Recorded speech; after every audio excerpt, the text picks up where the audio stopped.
Boa noite, meus irmãos. Com muita gratidão que hoje à noite estou aqui para comentar um trecho do Evangelho segundo o Espiritismo. Sejam todos bem-vindos. É uma alegria muito grande, nesse momento, ocupar esse espaço para falar de vocês, falar com vocês sobre a mensagem do Evangelho. Hoje à noite nós vamos refletir sobre a melancolia. Melancolia, boa noite, Tiago. É um termo que deriva do latim, né, melancolia, e que tem origem num vocábulo grego, que significa bilis negra. Trata-se de uma tristeza vaga, permanente e profunda, podendo nascer devido a causas físicas ou morais, e que leva o sujeito que sofre da mesma a sentir-se triste e a não desfrutar os prazeres da vida.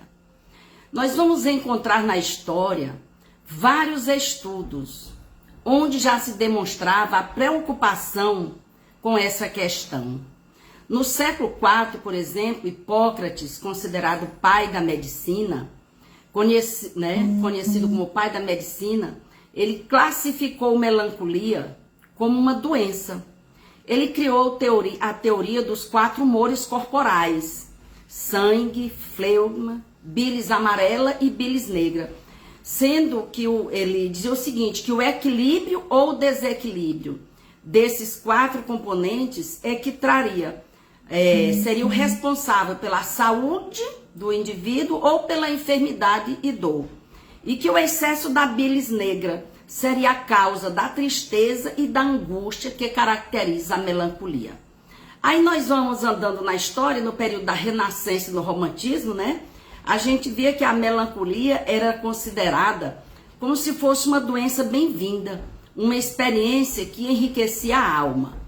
E aí vem Freud, mais na frente, em seus estudos, né, sobre o superego, e ele deparou-se com algo conhecido na época como melancolia. E para ele, né, a melancolia assemelhava-se ao processo do luto, mas sem haver necessariamente uma perda ou morte de alguém próximo. E aí quando nós vamos para a classificação trazida pelo 4º manual, base do diagnóstico de saúde mental, né, que é mais usado no mundo, nós vamos encontrar lá o seguinte, que para o indivíduo ser considerado, né, diagnosticado com melancolia, ele deve possuir pelo menos um desses 2 fatores. Primeiro, falta de prazer nas atividades diárias. Segundo, desânimo como reação a um estímulo agradável que em geral causaria prazer.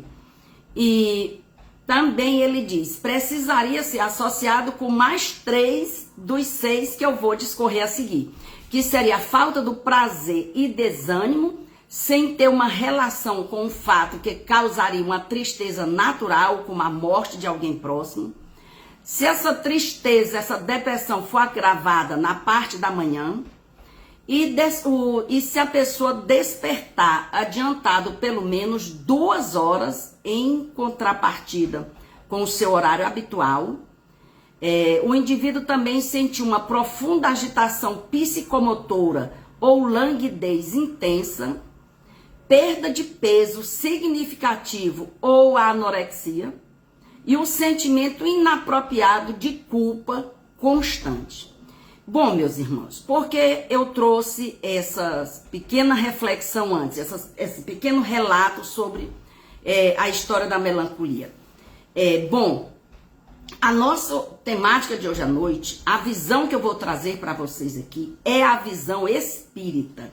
Mas essas pinceladas têm a finalidade de que nós nos atentarmos para o zelo, o cuidado que devemos ter com essa temática, porque em muitos casos, né, precisará, além do apoio da assistência espiritual, precisaremos da medicina, da psicologia, pois ela, quando agravada, ela evolui para o que nos dias atuais nós chamamos de depressão. Então vamos à leitura do trechinho aqui para que a gente possa refletir sob a visão espírita. A melancolia, sabeis porque às vezes uma vaga tristeza se apodera dos vossos corações e vos leva a considerar amarga a vida? É que vosso espírito, aspirando à felicidade e à liberdade, se esgota jungido ao corpo que lhe serve de prisão, em vãos esforços para sair dele. Reconhecendo inúteis, esses esforços caem no desânimo, e como o corpo lhe sofre a influência, toma-se a lassidão, o abatimento, uma espécie de apatia, e vos julgais infelizes.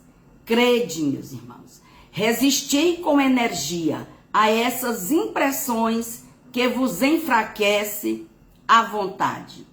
Bom, eu vou parar por aqui, mas esse trechinho, ele foi escrito, né? Ele está nas Instruções dos Espíritos, é uma mensagem psicografada, e o espírito é François de Genebra. Foi em Bordeaux que ela foi escrita. Então, vejam bem, meus irmãos, por que que a melancolia se apodera de nós quando menos esperamos? Essa tristeza profunda. Primeiro, nós somos espíritos imortais. Nós estamos aqui no planeta Terra de passagem, com a finalidade do aprendizado, com a finalidade do reajuste, de refazermos lições. Só que antes da gente vir aqui para esse planeta, nós já estávamos, nós tínhamos nossos amigos no planos espirituais, tínhamos nossa família e vivíamos na pátria verdadeira. Então, quando a gente deixa o mundo espiritual e vem para a Terra, é natural que em alguns momentos da nossa existência, a gente sinta essa saudade que não sabe de onde vem, sinta essa saudade como se tivesse vontade de estar com alguém que a gente não sabe quem é, de fazer algo que a gente não tem o domínio sobre ele.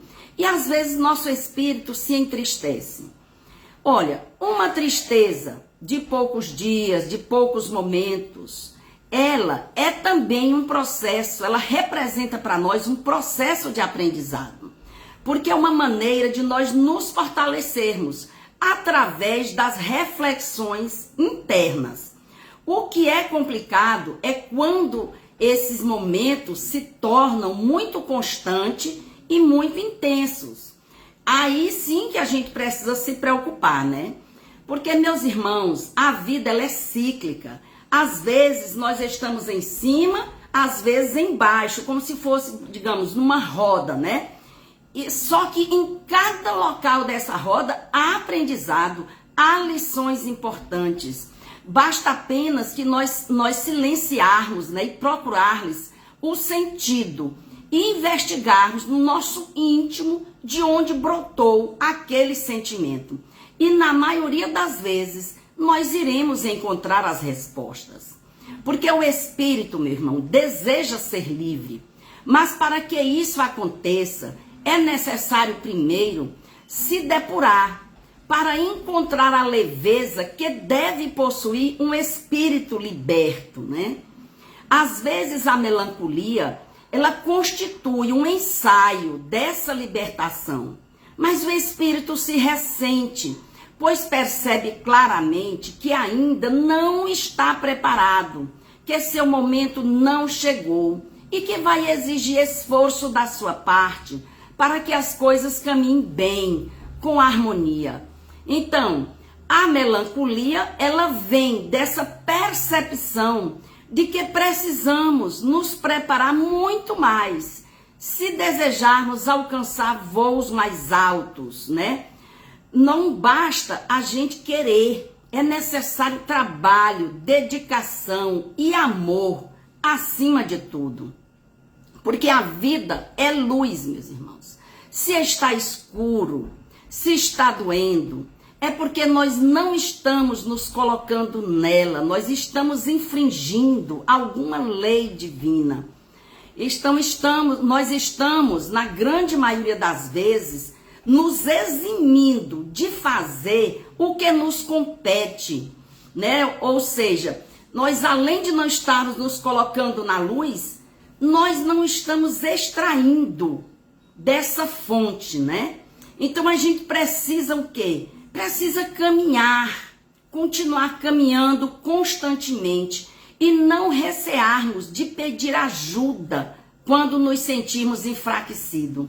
Pois sempre, meus irmãos, estarão mãos estendidas a segurar as nossas. Porque são muito os que querem o meu, o teu, o nosso bem, o bem da humanidade.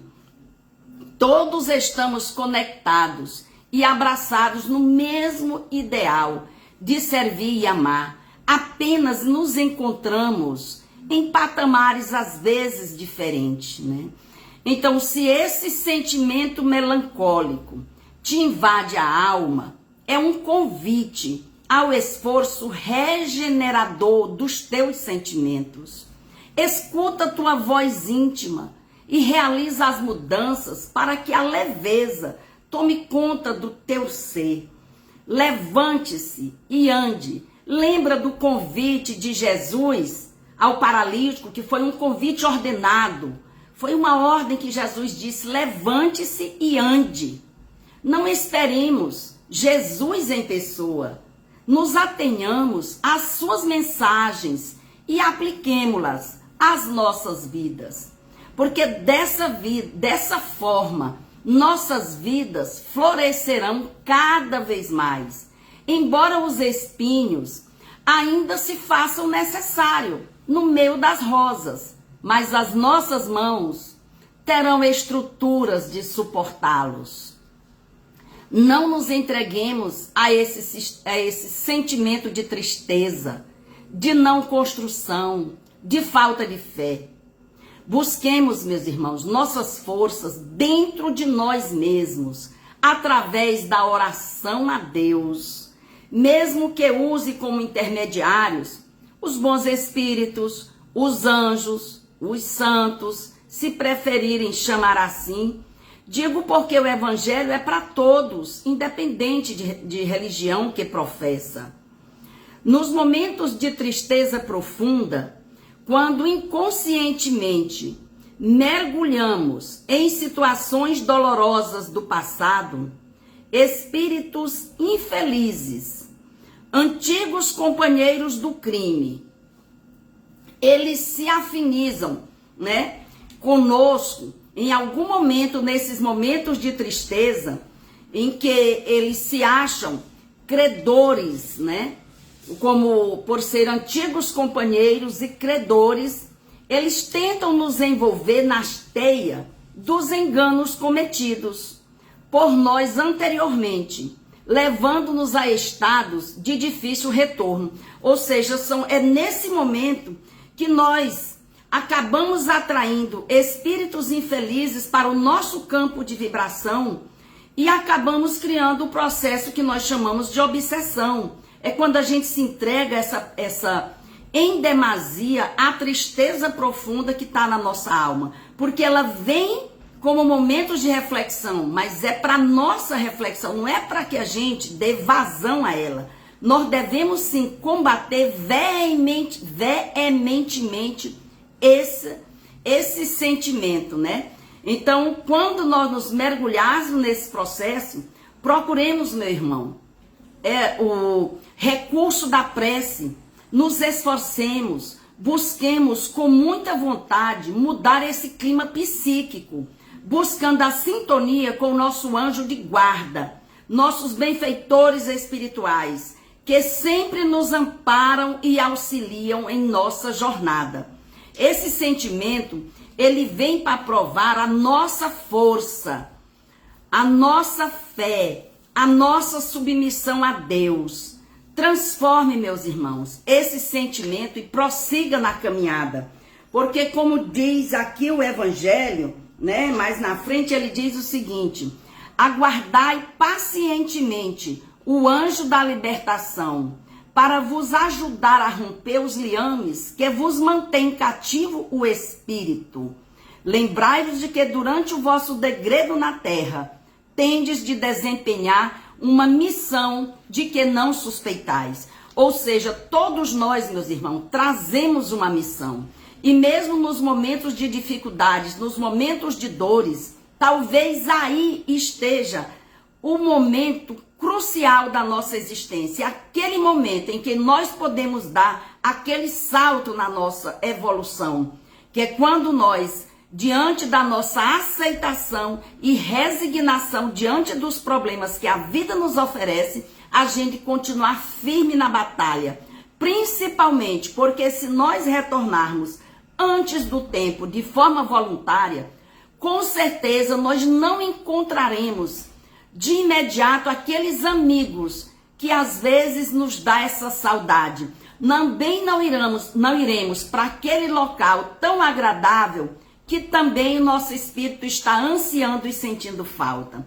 Porque nós só teremos o merecimento de reencontrá-los de imediato se aguardarmos o momento de Deus nos chamarmos. Porque nós não estamos aqui a passeio, nós temos uma missão a desempenhar.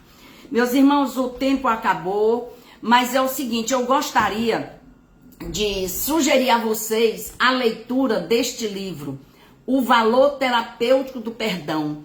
É de um companheiro espírita falecido há pouco tempo, chama-se Francisco Cajazeiras, né? Era um médico, um grande estudioso desses fenômenos da depressão. E vejam só o que ele diz aqui, nessa parte que fala, no item chamado enfermidade da alma.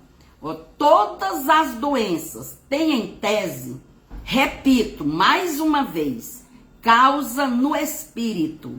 Isso pode, para algumas pessoas, parecer exagero, mas não tenho dúvida de que até mesmo uma gripe decorre do espírito.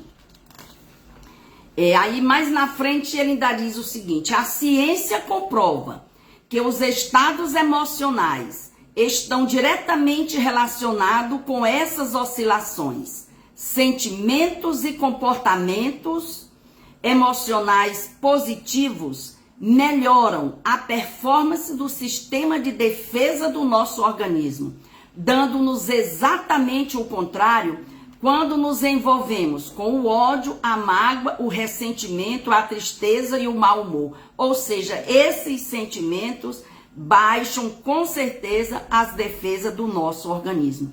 Então, meus irmãos, que possamos todos usar os recursos que temos à nossa disposição a todo momento, que é a inspiração, o auxílio, a proteção do nosso anjo de guarda e dos nossos amigos espirituais. Que possamos todos cumprirmos a nossa missão da melhor forma que nos compete, para que quando chegar o nosso momento, nós sairmos daqui com a alma leve e a sensação do dever cumprido. Boa noite a todos e paz e bem.